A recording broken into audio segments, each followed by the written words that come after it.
Cloud number one is tensions on trade.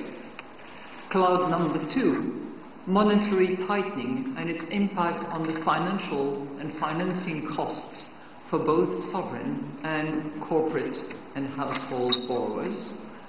Cloud number three, it's the vulnerabilities of some of the emerging market economies where we don't see at this point a contagion, but where the most vulnerable are suffering from the two clouds that I have just mentioned.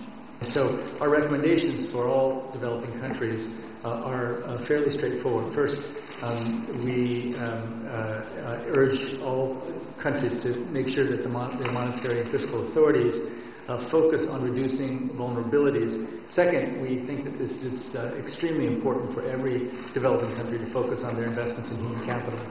Finally, every country should really focus on creating conditions so that they will be able to crowd in more private sector financing for infrastructure investment.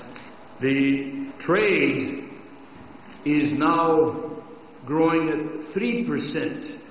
It's not contracting, but it's growing very modestly, 3%. It should be growing at double the rate of the world economy.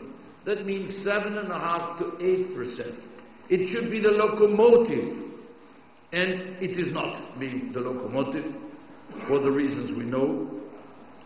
So I would join in the voices of the vigorous defense of multilateralism.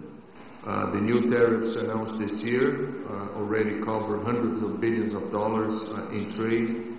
Continued escalation is a possibility.